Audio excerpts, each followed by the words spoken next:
The head appraiser, a B-rank mage, suddenly froze as he held the item. He could sense its power instantly. This was no ordinary object. Sweat dripped down his face as he gasped. Oh my god. The strange energy coming off the sphere really spooked him, and his wide eyes darted to Jin-Woo, who stood there calmly, unfazed by the intense vibe. The appraiser's hands trembled a bit, and for a moment he wished Jin-Woo were just some low-ranking hunter instead of, well, whatever he was. This was way beyond anything he'd ever seen. For the first time ever he wanted to punch this guy and take his stuff. Wait, this customer was an S-rank. That made everything different. Jin-Woo stared at the head appraiser, who was trying hard not to show how much he wanted to rob him. The idea of stealing from someone as powerful as Jin-Woo was crazy. Even thinking about it made the appraiser nervous.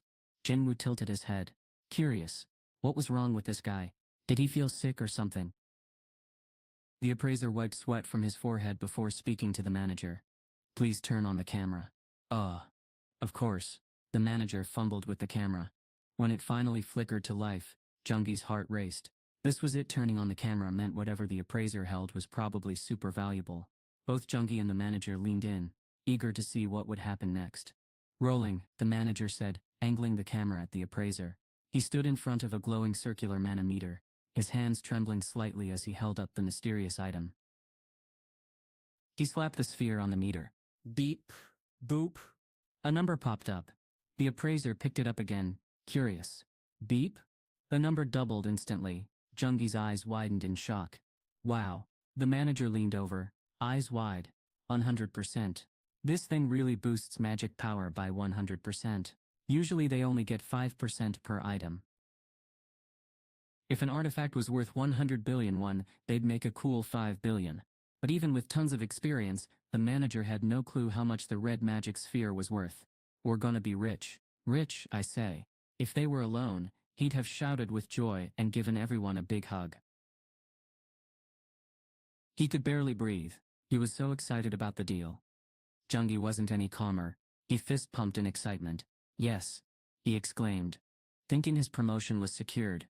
The appraiser's voice trembled as he said, I'm going to test the sphere now. The two men from the appraisal team took a step back. Jin-Woo did the same thing. The camera kept filming because video proof was way more convincing than just numbers on a paper for potential buyers.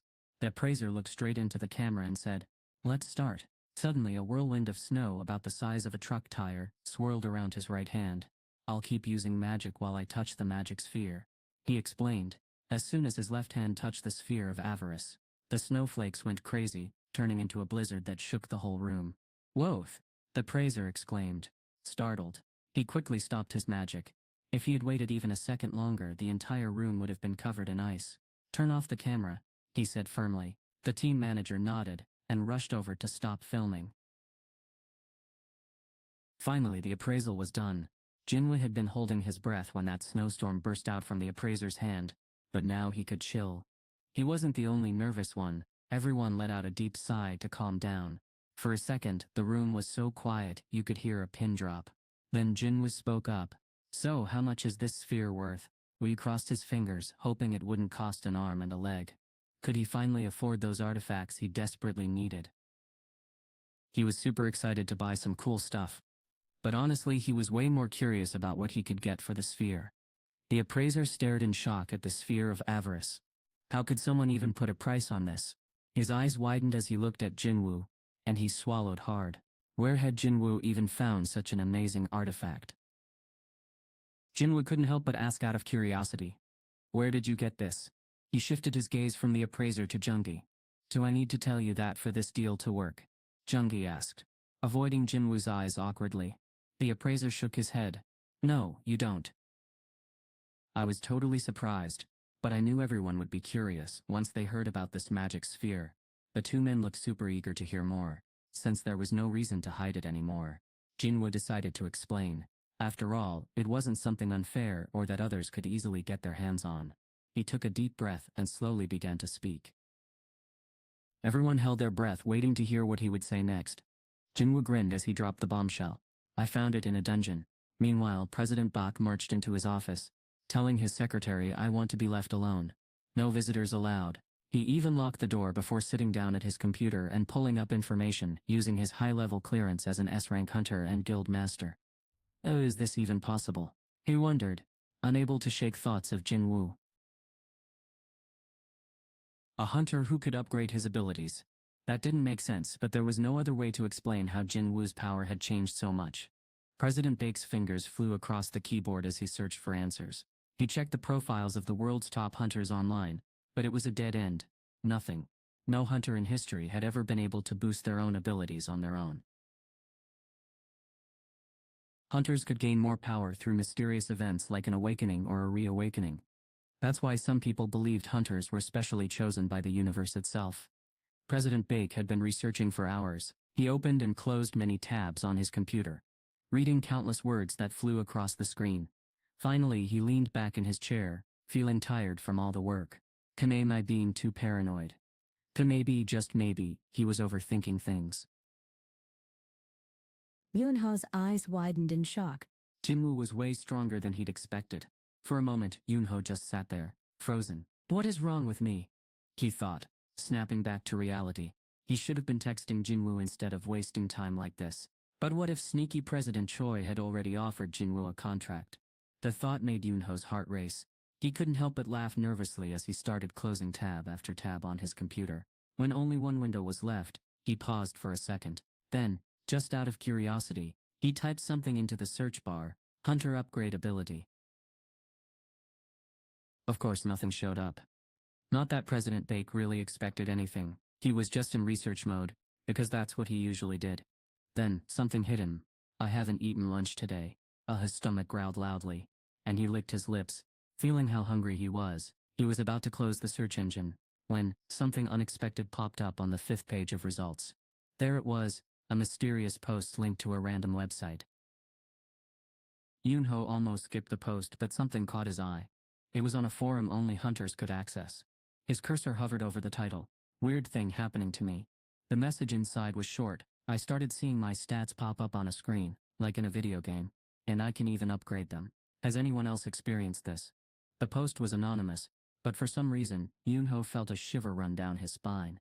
As he read it, if anyone saw me now, they'd totally think I was nuts. He thought, but what did he have to lose?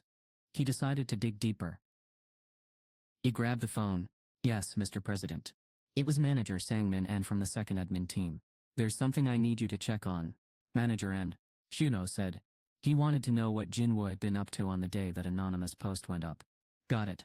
I'll look into it, Sangmin replied before hanging up. This guy was super good at his job and would stop at nothing to get President Baek the answers he needed. He worked day and night until finally, the answer came faster than anyone thought possible. President Baek's phone rang, and he picked it up with a smile. Already? That was quick. The person on the other end explained. We found official records, so it didn't take long. President Baek couldn't believe how fast it happened. He remembered hearing that his team had already gathered tons of information about Hunter Jin-Woo Sung under Manager An's orders.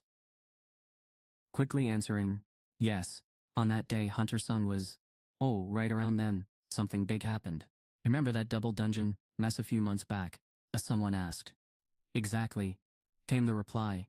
Hunter Sung survived that whole ordeal. But he got really hurt and ended up in the hospital. He fell into a coma during his stay. President Baek's face showed clear disappointment as he processed the news. A person in a coma couldn't post online or even laugh, they just felt super tired. Jin-Woo thought about going home and taking a nap. Wait, he was out cold for a long time. Sangmin sounded totally into the story. And then Hunter Sung woke up on the day you mentioned. When he heard this, President Baek sat up straight. He woke up that day. To be exact, it says he came to the day before. Sangmin corrected quickly, but in Yoonho's opinion, 1 day difference didn't matter much. The important thing was whether Jin-Woo could have written that post. I see, that's enough for now. Good work. President Baek hung up the phone and pulled up a report he had saved in his files. It was about Jin-Woo from an investigation done by his second administration team. He clicked through the pages, but what really caught his attention was what Jin-Woo was doing lately. Until pretty recently, Jin-Woo was just an average guy. He worked as a low-ranking E-rank hunter, and honestly, he got hurt way more often than he made money. But then bam, the double dungeon incident happened. President Bake from the White Tiger Guild was there that day too. The Hunter Association had called his guild for backup, because they were the strongest around.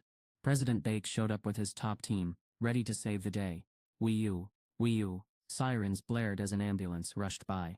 President Bake saw someone being wheeled away on a stretcher, but he had no idea it was Jin-Woo. What exactly went down in that dungeon? Something big had clearly happened to Jin-Woo after that day. The guy who used to quietly take on jobs from the association was now leading a freelance strike squad and tearing through multiple C-rank dungeons in a single day. Whatever it was, it had lit a fire inside him. Bake was totally convinced this wasn't just some ordinary power-up. Managerin had thrown out an idea. Maybe Yujin construction had something to do with Jin-Woo's reawakening. But that didn't add up. If that were the case, how could Jin-Woo keep getting stronger, even after his powers had already been boosted? What if there was a hunter out there who could actually get stronger on their own? And what if they could level up so fast that they went from an E rank to an S rank in just a few months? Yoonho's mouth dropped open, and all he could manage was a stunned. He got chills just thinking about it. Of course, there was no proof that Jin-Woo was the one who wrote that post. But imagine how much stronger he could get, if what the post said was true. President Bake finally understood why Jin-Woo wasn't interested in joining any guild. If Jin-Woo could boost his powers like that, would he ever want to join someone else's group? He shook his head with a confident smirk. I'd rather start my own guild, he said. It didn't matter if Jin-Woo joined guild number 1 or guild number 2 either way. That guild would end up being the best, because of him. President Choi and I had been dreaming big, but it seemed like none of that was going to happen. The thought of Jongin still running around, trying so hard to find Jin-Woo even now, made him burst into laughter. What if my theory is actually right? Then Jin-Woo isn't just some regular hunter, he's about to shake up the entire world of Korean hunters. Imagine him being in the spotlight, with everyone internationally talking about him. That changes everything about how we're handling this situation. Before anything else, I need to meet Jin-Woo and make sure all these ideas are correct. Yoonho nodded in agreement. The more Yoonho thought about it, the more he knew he had to talk to Jin-Woo first. But how? He pushed his hand through his hair, trying to figure out the best way to get Jin-Woo's attention. It wasn't easy. Jin-Woo had ignored him so many times before, and just thinking about it gave Yoonho a headache. The appraiser was shocked by what he saw. Did you really get this from a dungeon? Jin-Woo nodded calmly. He had actually found it after beating Vulcan in the Demon's Castle dungeon. The appraiser raised an eyebrow. You can just pick up something like that in a dungeon? He asked, clearly doubting what he'd heard. It's true, no craftsman could make anything like this. The appraiser and the 2 auction house employees who'd overheard all looked unconvinced. But they had no choice but to trust their client. After all, they couldn't exactly check where it really came from. Jin-Woo kept quiet, knowing how unbelievable his story sounded. But one thing was certain. It was something truly special. Where did Jin-Woo get the mysterious red magic orb? Honestly, it doesn't really matter.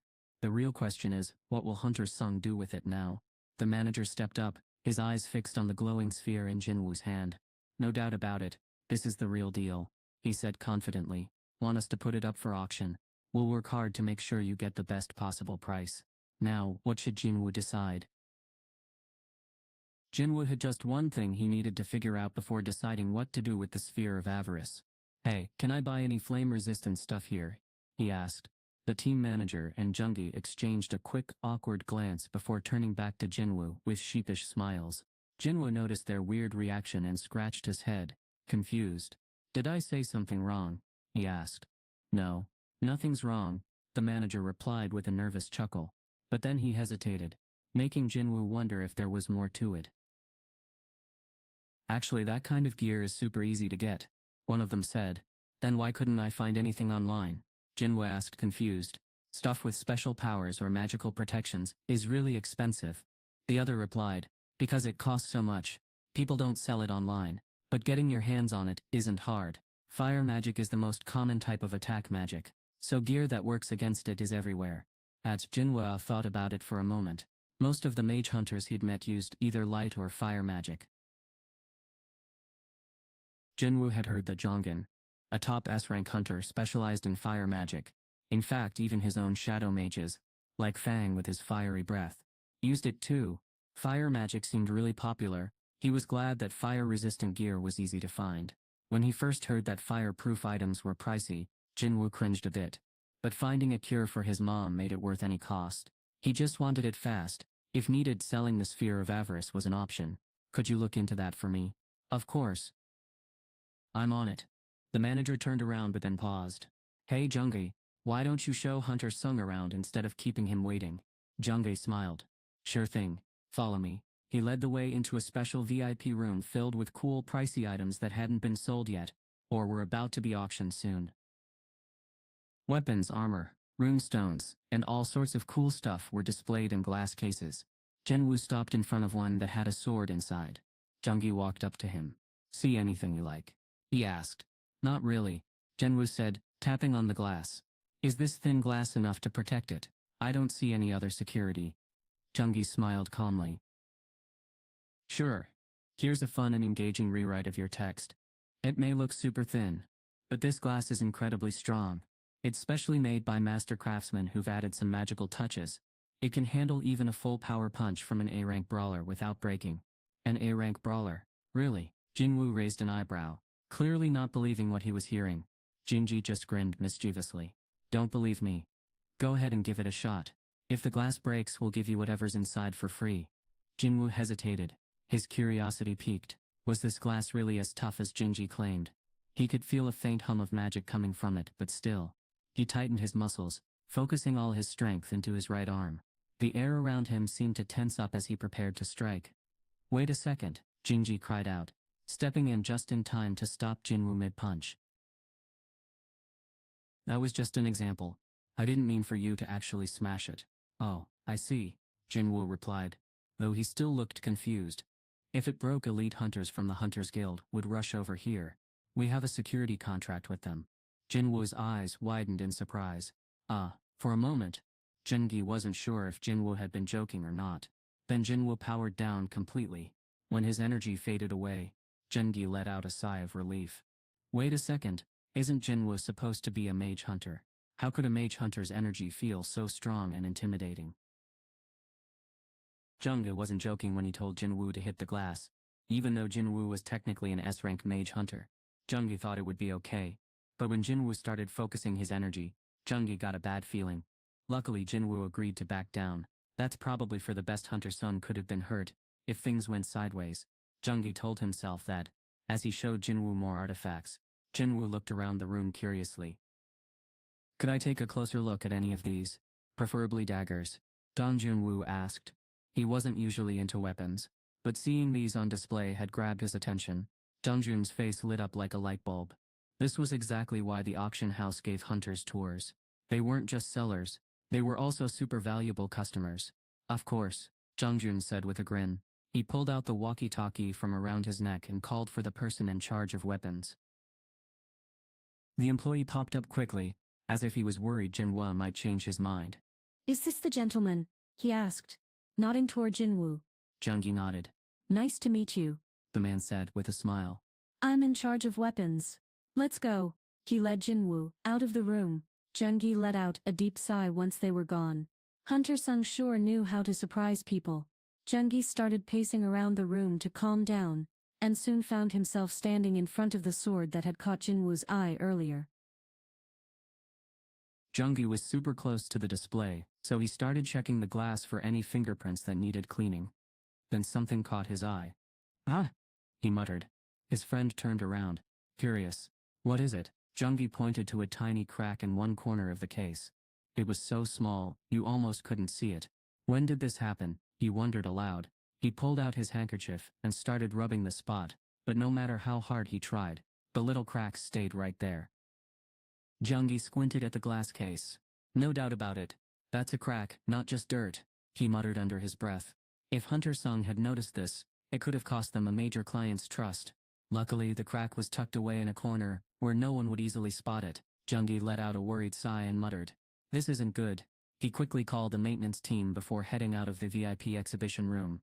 Meanwhile, Jin-Woo picked up the dagger he'd been admiring earlier. The blade gleamed sharply under the light, and he couldn't help but feel fascinated by it.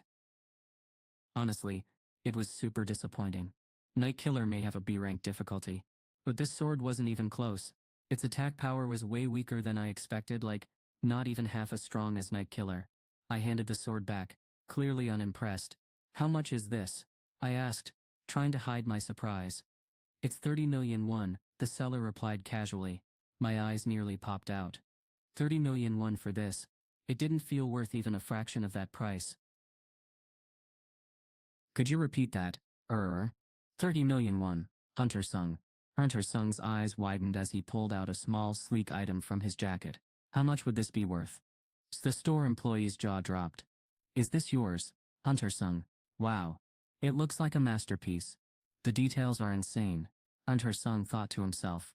This was just something I picked up from the system shop. The employee hesitated for a moment, then forced a smile. Jin-Woo was totally blown away. It's hard to say exactly since I'm not a pro, the employee admitted, but this thing looks worth at least 100 million won. Jin-Woo couldn't believe it. He'd bought it from the shop for about 3 million gold. No, wait, actually 2.8 million gold, to be exact. The employee noticed Jin-Woo's shocked expression and scratched the back of his neck awkwardly. Hey, was it something I said? I don't know much about pricing stuff, so maybe I messed up. No. It's nothing, Jin-Woo replied. But he was stunned by how crazy expensive everything was. His very first weapon had been a simple steel sword from Kin Sang-shik, and it only had 10 attack power. He thought that one was worth about 3 million won. Jin-Ho had this super expensive armor that cost over 100 million won, but he hadn't really used it much. It shouldn't be surprising that high-level items from the shop can sell for a lot of money. I guess I wasn't really thinking about it at the time. Making money wasn't really on my mind while I was leveling up. Wait, I had tons of gold saved in my inventory. What if Jin-Woo used his gold to buy items and then sold them at the auction house for a big profit? His mind started racing with ideas. Wait, does that mean I wouldn't have to sell the sphere of avarice after all? As soon as he thought this, Jin-Woo could have sworn he heard faint cheers from the shadow mages beneath his feet. Whoa, Jin-Woo, those reporters are still hanging around, Gina said, peeking out the window. The clock had struck midnight, but the excitement didn't seem to care about the late hour. Reporters were hanging around near the entrance of their apartment building. Up there, they saw Gina's shadow in the window and thought it was Jin-Woo, so they started snapping photos. Click, click, click. As the flash from the cameras startled Gina, and she quickly closed the curtains. She turned around with big wide eyes, like a scared puppy. Wow, she said, relieved. Jin-Woo had just come back from the auction house, and was looking forward to resting. But his face clearly showed he wasn't happy about all the commotion. Should I go downstairs and yell at them? He didn't mind being bothered while resting, but he worried they might be messing up Gina's study time. She was a high school senior applying to college, so she needed it quiet. Some students get annoyed by tiny sounds like footsteps outside their rooms. Gina isn't easily distracted, but how could she focus with all this noise? No, it's fine, she said, waving her hand like it wasn't a big deal. Hey Jin-Woo, you know people are already saying mean stuff about you online. Can you imagine what they'd say if you kicked those reporters out? Huh? Why would people talk trash about me? Jin-Woo looked puzzled. What could he have done to make everyone so upset? Gina pulled up an article on her phone and handed it over. On the screen was a photo of Jin-Woo, head down staring at his phone while reporters swarmed around him outside the association building.